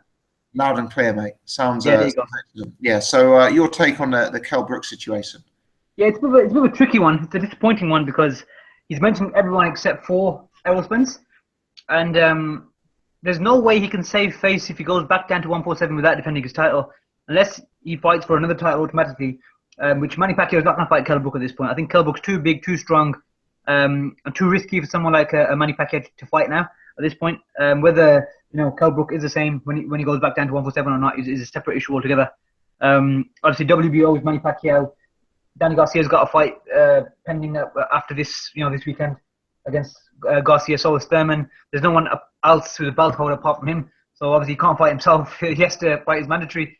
If he vacates, it's very disappointing, and then it will look like a bit of a cop out because he's fought Giorgio Dan and Kevin Bizier very, seemingly happily in his home arena of Sheffield, but he's not willing to fight Errol Spence. And Eddie Hearn can easily look. He's got a good relationship with Al Haym, and he can make the fight in Sheffield if he wants to. Errol Spence is only entitled to 25% anyway. He'll come over and he'll fight. And I think that is a fight to make. Whether he wins or loses is a different matter. I think based off what we've seen in the Golovkin fight, Kell Brook does have a lot to offer, but the only issue is coming off that fight and fighting Errol Spence automatically and having to lose all that weight as well as a broken eye socket. When you add it all together, it doesn't really bode very well for Kell Brook. I think Errol Spence beats him should they fight. I'd like to say he's going to fight him, but at the same time, from what we've seen in Kell Brook's career, he's not really fought top opposition unless he's really, really had to kind of thing. And the Golovkin one was a win-win. Same thing with Khan, Canelo, whether they lose and they look one of them ones. But Kell Brook, you can't go wrong. You again there, sorry. Oh, can you hear me? Yeah. Sorry. Maybe say the last two sentences again, mate. Sorry, I said that. Obviously, even though he lost to Golovkin at middleweight, he'll get a pass for that. He's still going to be branded by Eddie Hearn in every IFL TV interview as an undefeated welterweight champion, which is not incorrect, but it's kind of a cheeky way of putting it. But if he goes to 154, I can't see him hanging in there with any of those guys. A lot of those guys seem too big for me, for even Kell Brook. If you look at like a Jamal Charlo, he's a beast. Lara's too slick, too much for him. Canelo, I think, is going to be too big on the night if they fight. The only people I can see him really fighting are people like, Vanez Matrosian, who's not really even a name you can really sell at this point. I don't think he ever was, in fact. I can't picture him at 154. When you throw him in that mix, Kell Brook's name just doesn't sit. He sits with the welterweights, but it doesn't sit with the 154-pounders. I don't know, unless he fights complete bums again, but I don't know. He's in a very, very tricky situation, but I think the best thing for him, win or lose, I think he has to fight Errol Spence, even for credibility reasons. Obviously, look, he fought at middleweight, but again, like we said, it was a win-win. But if he fights Errol Spence and he's in a good fight, whether he wins or loses, I think he will gain a lot of credibility just based off that, personally. But I don't see it happening, so I'm not too sure what Kell Brook does next month. Well, what about the Khan fight, Sorry? I mean, obviously, this is a fight that's been on the horizon for many, many years. Part of me thought that the time was right for that fight now. You got two guys, they're not young anymore. Yeah. We both know the sort of levels and upside that they've both got. It's a mega payday. It's a mega publicity event. It's one of the biggest fights out there. And wouldn't you almost think that with both of them coming off big losses, rather than rebuilding, and wouldn't you think that fight would potentially be more attractive at this stage? Yeah, definitely. I mean, considering they both come off fights against Canelo and Golovkin, and two of the more publicized fights of the year in 2016, you'd think it makes sense, but I don't see that fight happening in 2017. If I'm honest with you, you got to look at it's one of those things. When they say it's about timing, silly as it's going to sound, I think it's going to drag out like Mayweather and Pacquiao and take 6 years to make it, because I don't know if you remember, the Sky Sports thing where they're both sitting on the bench and ringside. Oh yeah. That was back in 2012, guys. We're already 4.5, nearly 5 years ago. So I can see it dragging out for another year and a half just to make it 6 years, round it out. I can see it happening summer 2018, if I'm honest with you, because this year, okay, yeah, it could happen next, but realistically, Amir Khan's not going to fight Kell Brook coming off the hand surgery and a knockout to Canelo. He's going to want to get a win under his belt. Kell Brook may fight Amir Khan simply because he knows he's just got to chin him and that's it. But I don't think it's a sensible fight for either man right now. As a British fan, yes, we want to see it as soon as possible, but I can't see it happening. Obviously, Amir Khan's got his mandatory shot against the winner of Thurman Garcia, which again, Garcia would have said he got more of a chance against Thurman. I think as soon as he lands on him, it's good night again. Then Khan might as well retire after that. There's no point in continuing if you're going to get knocked out with one punch again. at welterweight, then so Khan's in a tricky position. Kell Brook's in a tricky one. If he doesn't fight Errol Spence, then he's got to move up. Does he move up to 154 and then just come back down for a payday against Khan? Then you just look like he's just looking for paydays, isn't it? It's a tricky one. But realistically, I think it's going to happen next year, as in 2018, not 2017. But that fight will always be there. That's the thing. Both men are always going to want it in that sense. And once they're desperate enough, they can make the big bucks against each other. That's the beauty of these sort of fights. Similar to Mayweather Pacquiao, we knew that the fight was always there in terms of money. Just a matter of getting all the the political stuff out the way. I think Khan knows now he's on borrowed time, and Kell Brook hasn't. I don't think I think he knows he's not going to fight the big names. Apart from maybe a Pacquiao and a Khan, the way he keeps talking about them, he doesn't seem to be interested. Obviously, one fight I want to see is Keith Thurman and Kell Brook. I think that is a big matchup at welterweight, but that's not going to happen anytime soon either. But Khan and Brook, obviously, I'd love to see it. I'd be very surprised if it happens next year, but I'm predicting summer 2018. I think whoever wins or loses that fight, I think if Khan loses, he'll retire. If Brook loses, I don't see him retiring. But if Khan loses, he'll probably lose by knockout to Brook. So I think he'll retire after that. Interesting stuff. Paul, let me bring you back in, and I guess the question is, mate, which fight do you see as most likely for Kell Brook? Errol Spence or Amir Khan, or possibly do you think neither of them are likely at all? One thing's for sure, it won't be Pacquiao. There's no way Pacquiao's going to fight Kell Brook. Pacquiao is for my money is just going for that Mayweather fight, and one more loss if Pacquiao was to lose now, that kind of kills the Mayweather fight, doesn't it? Mayweather 2. For all the reasons that you guys have stated, I think the Khan fight makes the most sense. I think it's likely to happen towards the end of the year, because of injury situations and stuff. But I think that's the most likely fight. I think Spence's and Kell Brook is he wants the big fights, doesn't he? That's like I almost wanted to break into that accent now because he said it that many times. But Spence, yeah, he's one of the hottest prospects in boxing, but to the casual fan here, or the kind of the fan that just knows who Mayweather and Pacquiao are they going to necessarily know who Spence is?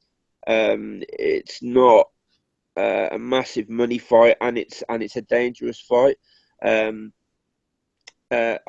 Kell Brook, it is weird because after the Golovkin fight, I kind of thought, he performed with credit, and a few people are saying that, that it's stocks risen from that performance and whatnot, and I think it perhaps has, but he is in a weird position because for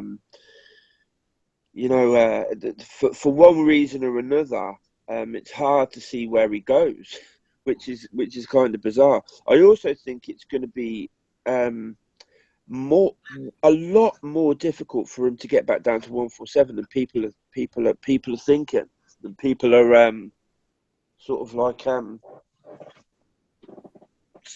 imagining it will be. I think it will be.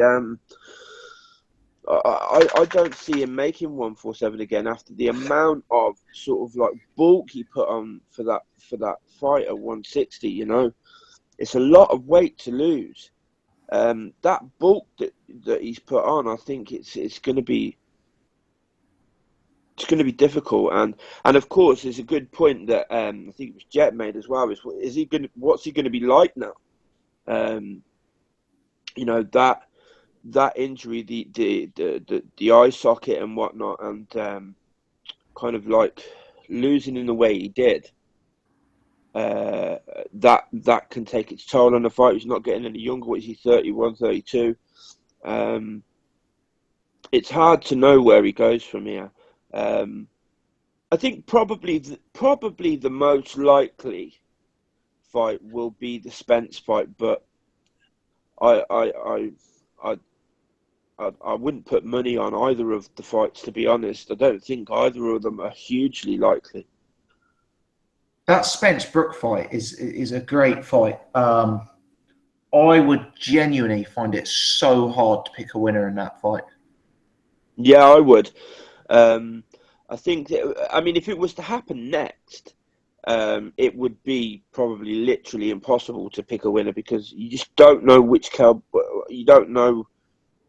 It's impossible to tell how much has been knocked out of Kell Brook by Triple G. You know, he gave him a bit of a pasting. Let's be honest about this. You know, he did perform with credit, but you know, it's like that thing. Oh well, it wouldn't have happened. You know, he'd have been all right if it hadn't have been for the eye socket. Yeah, it was Golovkin that did that. You know, like people talk about that as if it was some freak occurrence, like something fell from the sky and hit him. No, that was you know, Gennadi's right hand that did that. So yeah, it's hard to tell. It's hard to tell what kind of a fighter he's going to be when he does come back. You'd think as well that he'd. Yeah, it's difficult because he's the mandatory. Does anybody know how? When has he got a fighting by? They've given them a further extension. I believe it was 60 days. So I believe, and someone jump in if I'm getting this wrong, that Eddie Hearn and Team Brook don't even have to begin negotiations now till probably the end of December. So you're probably looking at a fight date, mate, of anywhere from March through to June, I guess. But, you know, I don't know if I've got that right. That would be my take on it, though. But I don't see Brook being ready to fight by then. No, well, I mean, that's part of the deal is that he's not going to be able to have a prep fight. He'll have to vacate his belt. And I think as a result, there's a relatively high chance that he will vacate his belt and go after the big fights, as they'll phrase it. You know, I appreciate Errol Spence isn't the biggest fight out there, but it's a fight that would really, for me, be very, very, very exciting. Yeah, but I mean, like, you know, I'll tell you what pisses me off is you've got somebody like Billy Joe Saunders who just seems to get injury after injury, and he just holds onto the belt and he don't get stripped or anything like that. And yet, I don't know, Kel kind of like gets a broken eye socket and they're kind of like giving him 90 days. It's the same Tyson Fury. The speed with which he was stripped was just insane, you know. There's no consistency with how these sanctioning bodies treat the fighters. That, you know, it's disheartening as a boxing fan, as someone that loves this sport, to see it's like stuff like that go on. I don't think it's right, you know. I think if somebody is injured, genuinely injured, and for health reasons they cannot fulfill their mandatory, they should be given time to heal, man. You know, like, that's my view. Definitely. Paul, look ahead to Monaco, mate. The fight card this weekend. I'm actually quite looking forward to it. What's your take on it? Yeah, I'm looking forward to it. As it gets closer, I'm looking forward to it more and more, actually. Looking forward to seeing Luis Ortiz out. I don't share Dwyer's view that Malik Scott's going to win. I think it's a good fight. Malik Scott's a good. He's a decent boxer. He's got skills, hasn't he? He's fights on the outside quite well. But I think Luis Ortiz is a couple of levels above, and I think he'll take him out quite easily. It's a good card overall. Looking forward to it. I really am. Who remind me who else is on the card again? Murray Abraham's off, so we've got Murray Chudinov on the undercard. Then you have Jamie McDonnell versus Solis, and you have Stephen Smith versus Sosa. Yeah, it's good fights. Sosa's a bit of a banger, isn't he? Little guy. Was it? What's the guy? He knocked the guy out to win the title. Can anybody remember the name of the guy he just beat, little Jason Sosa? I cannot. I would use. He had that draw with Nicholas. He had that draw with Nicholas Walters, didn't he? But I mean, for me, I thought Walters won that fight. Javier Fortuna, it was. Fortuna, that's right. Yeah. So, but yeah, it's a decent fight. I think. I'm not sure. I think maybe Stephen Smith might come up short a little bit again. But yeah, it's a good card. Good. Some good fights on it, and as always, I'll be here watching on Saturday. Like, absolutely, yeah. Looking forward to it. Jet, do you want to give us a rundown on the card for Saturday, mate? Yeah, can you hear me? Yes. Okay. Yeah, I mean the card itself. There's not too many bad fights, I guess. Going from kind of the bottom to the top, Liborio Solis versus Jim McDonald. That's not a bad fight. Solis obviously put down Yamanaka, who's a WBC bantamweight champion. He put him down twice and hurt him quite bad in that fight. Yamanaka obviously won, but Solis is sort of a world-level fighter. He's a decent test. Apparently, Jim McDonald, Dave Coldwell, and the team have come out and said that Jim McDonald's this might be his last fight at bantamweight. If not, then the Raushi Warren fight for the WBA full WBA title, because he holds the regular and Raushi Warren holds the super title. That will probably be the last fight, but they're looking for the Scott Quigg fight. That's I guess. Stephen Smith versus Jason Souza. That's a pretty good fight. I think that'll probably be the fight of the night. To be fair, I think Stephen Smith is actually going to win the fight. I don't rate Stephen Smith at all, but Souza I don't rate either. I think he was losing quite handily to Javier Fortuna. I think he lost every round against Nicholas Walters as well. So, against the top sort of guys, he's come up pretty short, like not a bit short, but pretty short, So I think this is what it is. It's a fringe world level fight. These guys aren't world level fighters.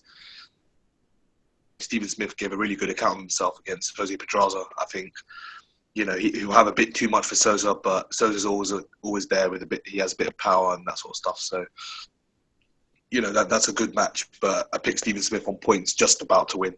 That'll be a tight fight. I wouldn't be surprised if Souza wins that fight.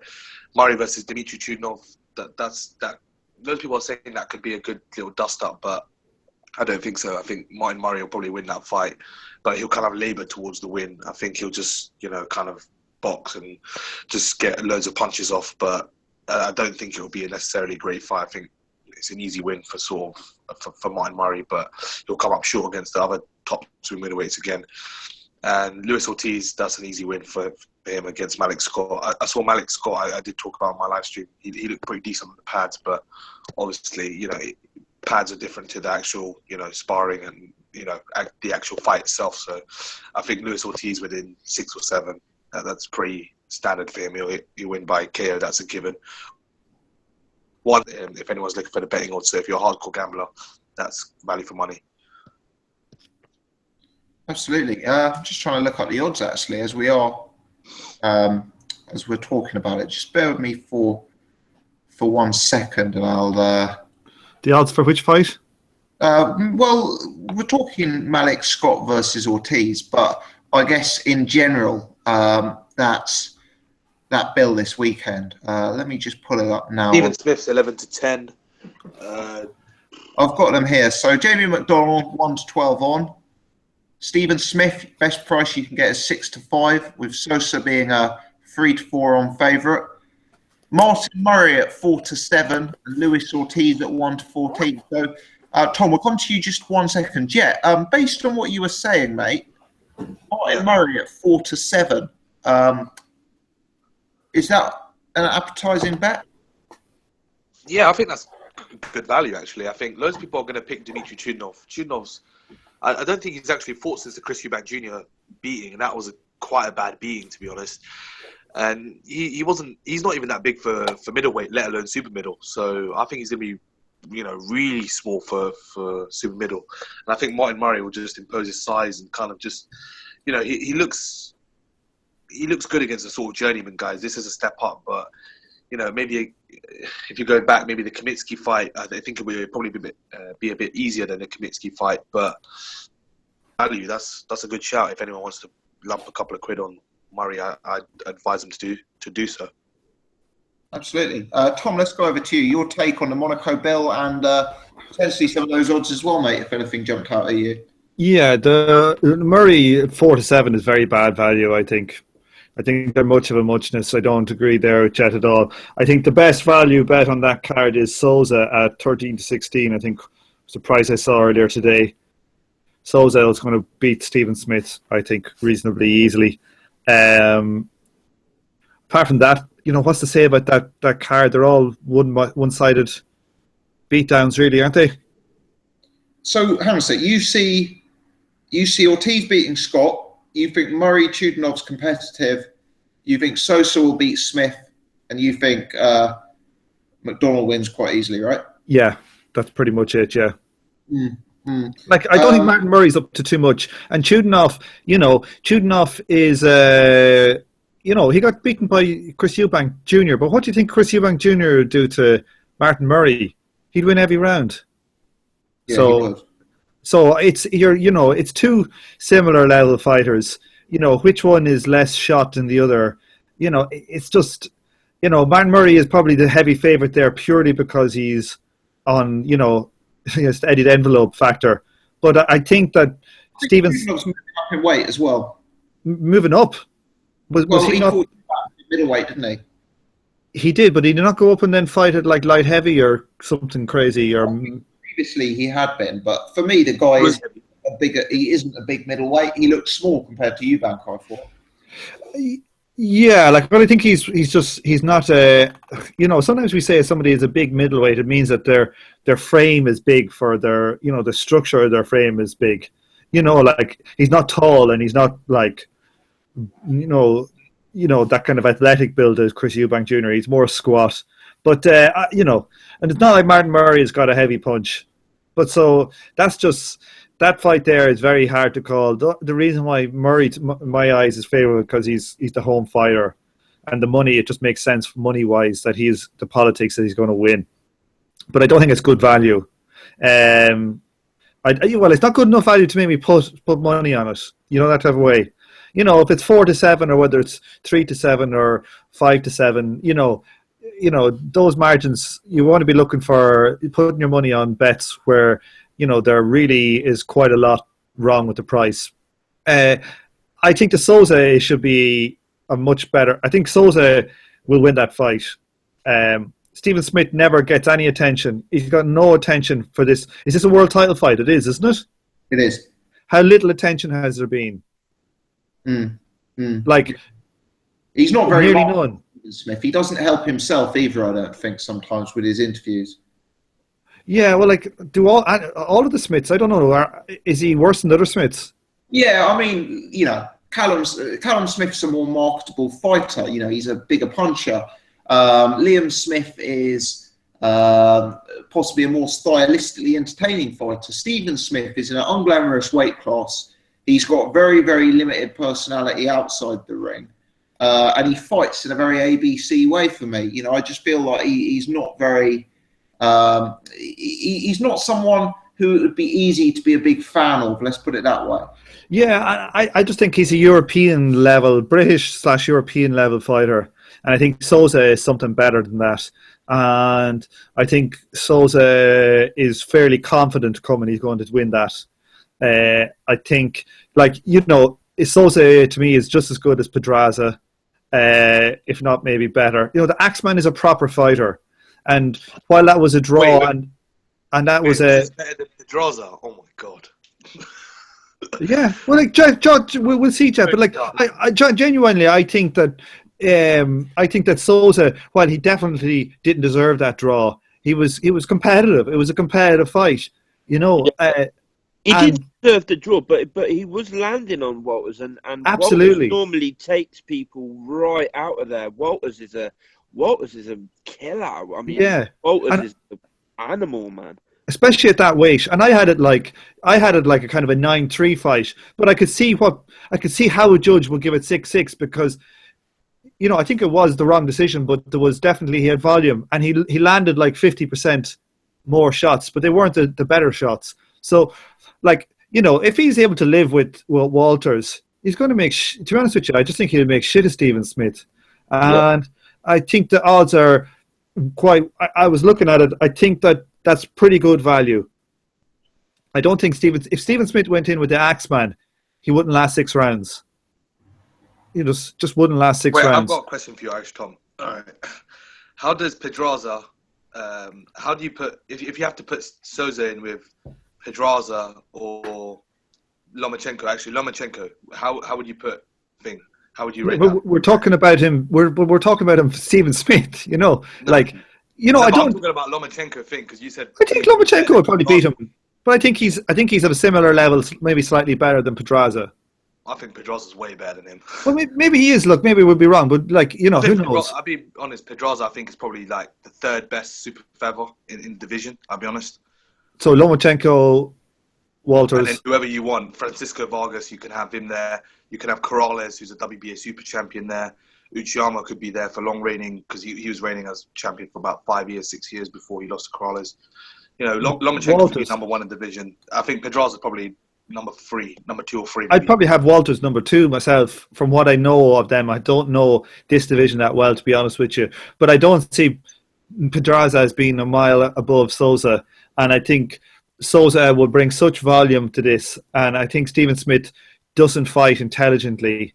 I just think, I think unless it's a robbery, I think he's going to win it really reasonably easily. Look, the politics of this situation is always like, look where Stephen Smith gets absolutely, when he's had for Pedraza, Eddie Hearn didn't even go over there. He stayed in Warrington was fighting Amagasa that night, and he stayed in Leeds. And he didn't even, for a non-title fight, he didn't even travel with his man. So he doesn't rate him. And he's putting him into this card over there, in Monaco, where, he's not a ticket seller. He doesn't do anything. He's getting shots, but he knows he's not good enough. And business-wise, there's not that much in it to him. So, I just think that this is really quite an easy win for Souza. I think the odds are fairly good. Apart from that, I think the show is not that good because I think there's 1 or 2 50-50 fights, but I want to see Ortiz. So, but Malik Scott, we all know Malik Scott is just, Malik Scott is the type of fighter who I fully expect backs the opposition or knows what round he's going to get knocked out in and puts money on it. I'm not joking. Seriously, if he gets 15-1 on a certain round or 10-1 on a certain round, and he puts 20 grand on it, and he gets $200,000 and he doubles his purse, that's what's going to be going on. Well, I've got to admit, when Wilder knocked him out, I didn't think that punch landed properly at all. And if you walked to a high street branch to William Hill and said, "Could I get £20,000 on Luis Ortiz to win in round 6?" they'd probably say to you, "We can't take £20,000, but we can take 50 quid." I'm slightly sceptical, but you never know. But there are different, if you want to make big money bets, you don't go into your high street. A lot of times these bets are, done with, in different manners. So there'll be 2 people will meet with a suitcase full of cash when it gets big enough. That's the type of thing that happens. Or you go to a big casino, you go to LA, Vegas, something like that. If the fight's big enough, you can put that type of money down, no hassle. Maybe, yeah. It's it might be more difficult if you are. I hear what you're saying, Tom, and I don't disagree in principle. I think theoretically, if you were a bookmaker of any variety and someone came in looking to put a very, very substantial bet on a fight ending in a certain round, I think that is something you would question. Well, put it this way, right? When Mike Tyson fought Peter McNeely, there was $1 million bet that Mike Tyson would win in the first 90 seconds, right? $1 million bet, just a single $1 million bet. And in 89 seconds, into the first round, and Peter McNeely wasn't in that much trouble. His trainer stood up on the canvas, and the fight was called off. And that £1 million bet paid in at odds of over 10-1. Fucking hell. Which bookmaker paid out 10 million? Or was it That would have been a casino? Vegas bet. Vegas Now, casino. I don't know if you know this guy Charles Farrell. He's like he was a manager of fighters, some quite well known fighters, and I heard him tell a story about when he put all the money he had at one point on a Steve Collins fight in America before Steve Collins came back, and he got odds at 3-1, and he put $425,000 on Steve Collins to win. And how he had to bet it, because it wasn't a big enough fight that a bookie would take $425,000. So he found a guy who wanted to take the other side of the fight, and he flew in a small jet airplane into Santo Domingo in the Dominican Republic, and he had like a 7-foot bouncer with him, and armed, and he had a suitcase full of $425,000, and the other guy was getting 3-1. There was 2 Samoan guys, and they had $1.2 million in a fucking suitcase of cash, and they went and they watched this fight in a pub, and he lost. Steve Collins lost. He had his money on Steve Collins. Other guy won, and he had to just give the boys $425,000 back in the plane, and off he goes back to America. Like, when the big money goes down, you get shit like that going on. That's a Guy Ritchie movie, man. That's a true story. Right there. It's a Tarantino movie. That's his next movie, I guarantee it. Yeah. That's a true story. So, like... You've got some good anecdotes, Cyrus. I'll give you that, mate. Yeah. I just make them up. Anecdote, isn't it? Iris, what about Garcia Vargas? Will you be weighing into Danny Garcia at 141 on? Yeah, I was thinking of selling the car and putting the money on. Might pay for 3 months insurance. Yeah, no, it's a terrible fight. But we're getting the other one. Lads, what did anybody watch the one up in Belfast at the weekend? Yeah. Am I the only poor sucker? Do you watch it as well, Jet? Did you? Yeah, I watched it. Yeah. What did you think? I don't know what you thought of the fights. I don't know. I think that I'm not buying into Paddy Barnes. What's his name? Paddy Barnes. I don't buy into Paddy Barnes. I seem to slate more Irish fighters. The only one I stand up for is Carl Frampton. But I just don't see it with Paddy Barnes. I just don't think he's that suited to the pro game. I don't know why. I'm just never that impressed with Paddy Barnes when I see him. Like, I know he won all of his World Series of Boxing WSB fights, I think, in 2015. But I don't see it. Maybe I'm wrong. I think he's only kind of British level or something like that. I think Mick Conlon is a much better prospect. Did anybody see your man Con Sheehan? I saw. No, but I heard that he wasn't overly impressive, to be honest. I was kind of impressed by him, to be honest with you. Not that I thought he was really good, but I think he showed that he's got really good hand speed, and he's got good engine. But I think he's still very amateurish in his style.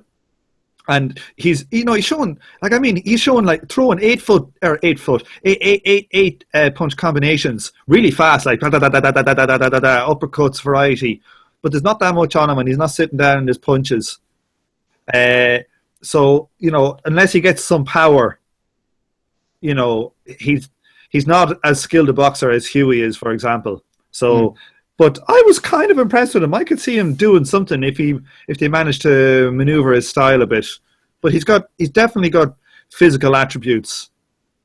For such a big guy, he's got very fast hands, and he looks like he probably has a decent chin. But that was about the rest of the card. I didn't think there was too much going on. Okay, fair enough. Sorry, let's bring yourself back in, mate. Your thoughts ahead of the Monaco card this week.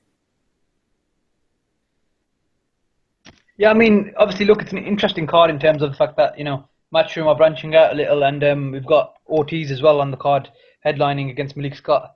I don't view that as a particularly competitive match. I do think Ortiz will get him out of there within, 5-6 rounds maybe. I think he can stop him if he wants to really put his foot on the gas a bit. He can get him out of there. Obviously, I think we were talking about Ortiz and what's his name, Dave Allen earlier, wasn't it? Yeah. It's one of those ones where who's he going to face after Malik Scott? Realistically, he's on the AJ bill, I think already. He's already penciled in. So whenever you see a card with just a guy's name, just like saying that he's going to appear on the card, it's never really a good sign. I don't think he's going to face anyone of note on the card. But I think he'll come through that fight pretty well. Obviously, you've got Sosa Smith. I think that'll be a good little scrap. I think it's probably Stephen Smith's best chance to win a world title now. I'm not saying that Sosa's no good and Stephen Smith will walk through him. I think it'd be a tough, competitive scrap. I don't think Smith will win, but I think it's his best chance of winning. For Pedraza, he had no chance in that fight. He didn't look like he had the same sort of level as Pedraza. Pedraza's too slick and just had too much boxing ability on the night. But yeah, I hope Smith can do it. But again, like I said, it's hard to be a fan of him. He's decent, he's good, but this is probably his best chance. If he loses this, then he's in a tough position. I don't really know what he'd do or where he'd go. I think Shudinov and Murray is a good little fight, but similar to what you said. Shudinov, this is obviously Dmitry Shudinov, not Fedor Shudinov. So people don't get it twisted. Is the fight at super middleweight? Yes. Okay, so this is the issue here. Now, Fedor Shudinov is pretty big. He's a decent sized guy. Dmitry Shudinov is very small. I think when he fought Chris Eubank Jr., I was at the media workout that they did in London, and he's very, very small. Like compared to, like I said, even Chris Eubank is very, very small compared to him. So he wasn't really a big middleweight to begin with. So if he's jumping up to super middleweight to fight Martin Murray, who was a guy who was considered a big middleweight, but not necessarily the biggest super middleweight, he's still at a size disadvantage. Boxing ability wise, he's not the best either. He's a tough guy, and I think he can make it a tough fight. But as I think Irish Tom was saying, politically, it's more important for Martin Murray to win. I don't think he'll knock him out. I don't think he's got the power to knock him out. Shooting pretty tough. Chris Eubank put it on him for the full 12 rounds and just about got a stoppage in halfway through the 12th. So you can definitely take a beating. And Martin Murray's nowhere near as vicious and has got as much volume as Chris Eubank Jr. So I think it'd be a points victory for Martin Murray, but I don't think it'd be an easy fight by any means. Probably potentially could go both ways, but I think Murray will get the nod. Who else is on the card? So you got Jamie McDonald versus Liberto Solis and world title fight. Yeah, I think McDonald. Look, he's underrated. He's one of the best fighters UK's got as a world champion. I think he'll win that fight definitely. That'll be a good fight. And then is it Rashid Warren he's got next? They're trying to build to that fight. That's the rumor. I guess weaknesses. That'd be a good fight if he gets through this. That'd be a very good fight. Is that not? Wait, has he got the WBA bantamweight championship? Hasn't he? Yeah, he's got the regular title and Rashid Warren's got super. Yeah. He beat Pacquaio for the super and IBO belt. Yeah, that was it. That was a few months ago, wasn't it? I remember, but it's a similar situation where if that fight happens, it's like Golovkin and Jacobs, isn't it? Where it's a super holder versus a regular holder. But I don't know. Putting that aside, has anyone heard any rumors regarding what's happening with Golovkin and Jacobs? It's gone dead, hasn't it? Really? It's not happening until April. That's what they're saying, but they haven't confirmed it, have they? That's what I'm saying. So when it's too quiet like that, it's either a very good sign or it's a very bad sign. But I can't see it happening now, if I'm honest with you. Nah, that wouldn't be happening. I think GGG and them seem to be quite positive about it happening. I think it's just negotiating for splits and that Yuan mightn't have been ready for the December date. But I wouldn't trust it. But they seem to be quite optimistic, Tom Loeffler and those guys. So maybe it'll happen. But all these guys don't want to fight my man GGG. I think one positive we can take is that they confirmed that Crawford versus Molina is on. So that's an Al Heyman fighter going over to HBO again after since they weren't working together before, but now they are. I think that's a positive. So if Crawford and Molina can happen, then there's no reason why Triple G and Jacobs can't happen in that sense. In terms of money and networks and all that, it should be able to get worked out. But yeah, there's already been a couple, hasn't there? I'm trying to remember who it was. Amir Khan, he's a Heyman fighter. He went to exactly, HBO. Yeah. So it can happen if they want it to happen. Similar. I think it's more about name value. You know, and they had what's his name, Golovkin versus Wade. Wade's in him and fight. He went over, so it can be done. But what they're saying is that on a larger scale, they didn't have any massive fights apart from Canelo Khan was a big shock that everything happened. But I think there's no reason why Triple G Jacobs shouldn't happen.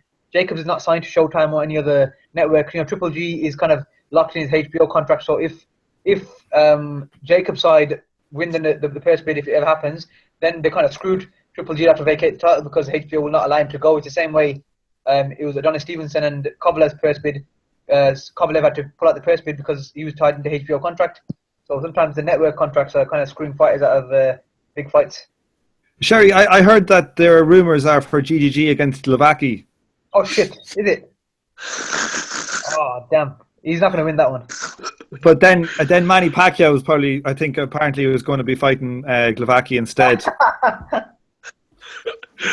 The return of world champion in the making then. It's been too long, Sherry. You've been gone too long. Yeah, I've had a lot of stuff on him and I couldn't make it, unfortunately. Sorry guys. I know, it's fair enough. I'm back. Yeah, we weren't sure if it was to do with the Glowacki pick, Sherry. You've had you've had a nightmare that night. Yeah, we were worried for you, mate. But hey, don't worry about it. Next week we've got the big one. We've got Ward Kovalev, so we're gonna have a lot of interesting picks of that when it comes to that. yeah, it's actually been quite a week or two, to be honest. But yeah, next week is going to be a bit of a bumper podcast because we'll be discussing Donald Trump's first week of the presidency. We'll be discussing. Do you know what we'll be discussing, Tom? We'll be discussing Donald Trump's assassination. Donald Trump's first week of presidency, his assassination.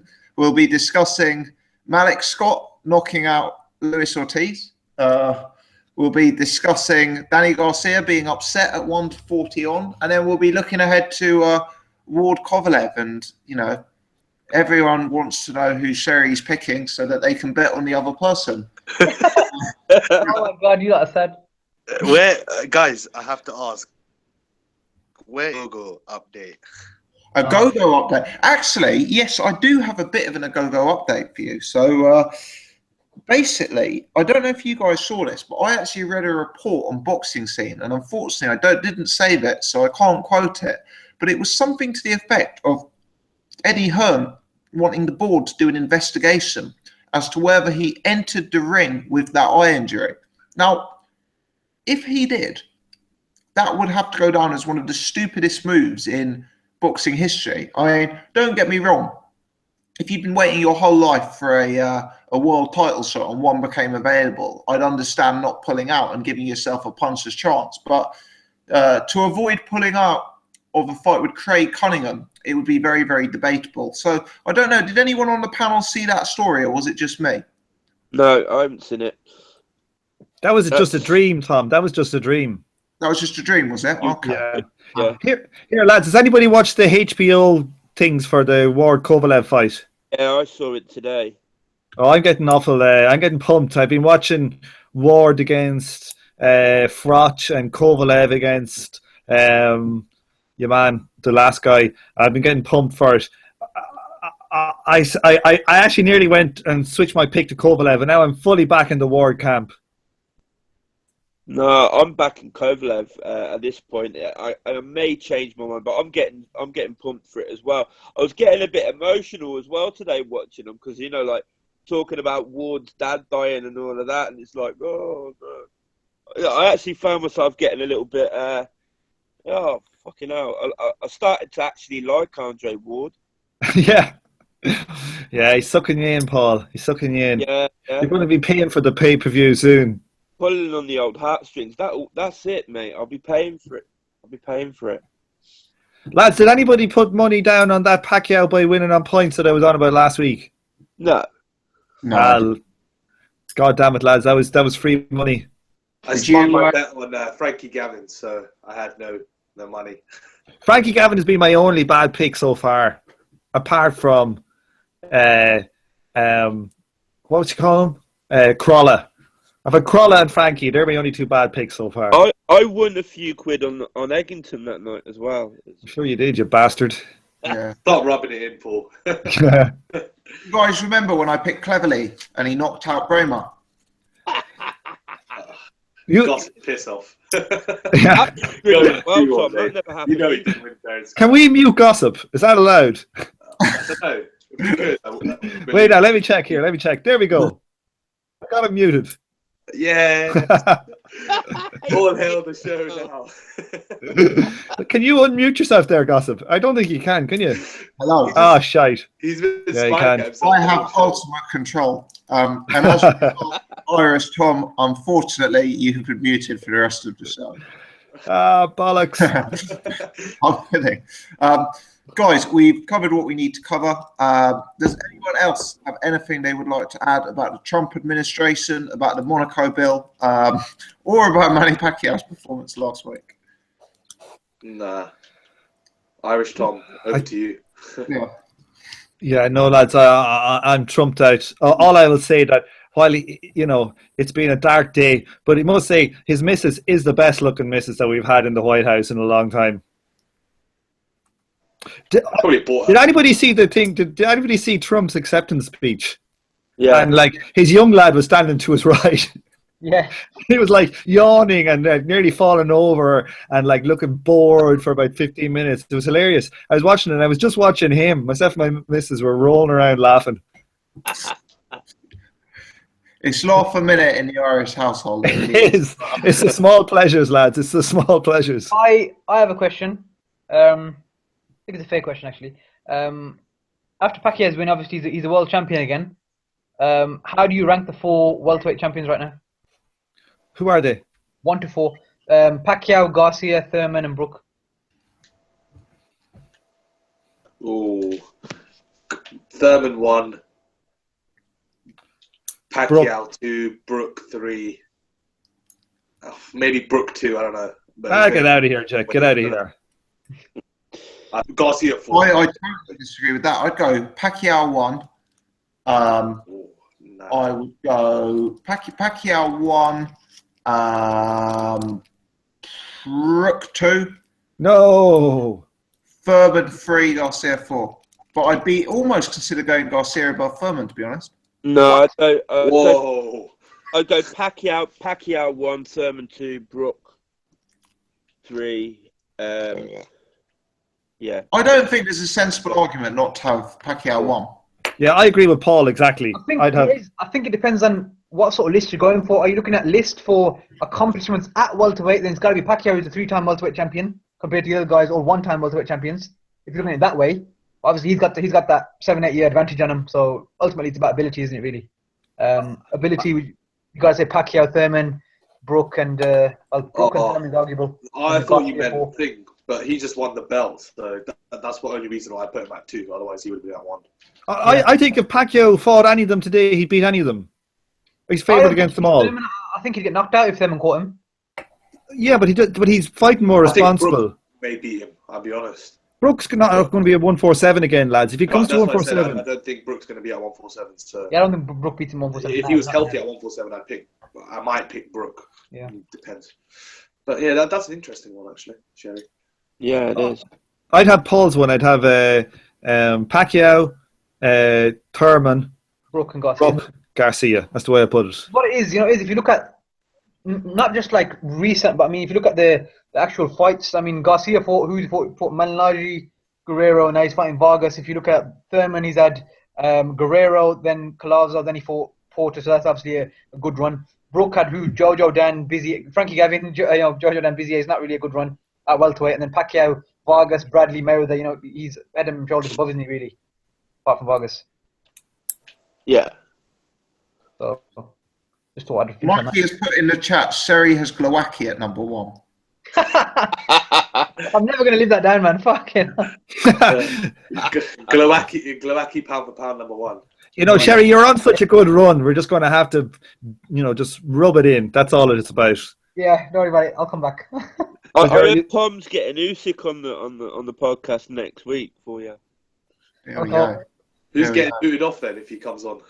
It's all good, guys. I'm gonna have to call it a day there because I've actually got a suit. But Yes, thanks to everyone from the panel for giving your evenings up as ever.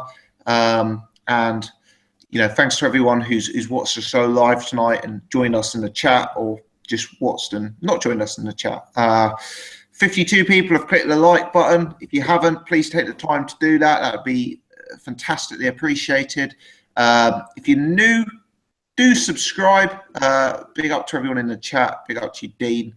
And yeah, also check out Jet's channel, which is the Boxing Discuss channel. So going to call it a day there, guys. Thanks to everyone, and we'll be back next week, 8:30 on Wednesday. Thanks all. Good evening. Cheers, Take care, guys. guys.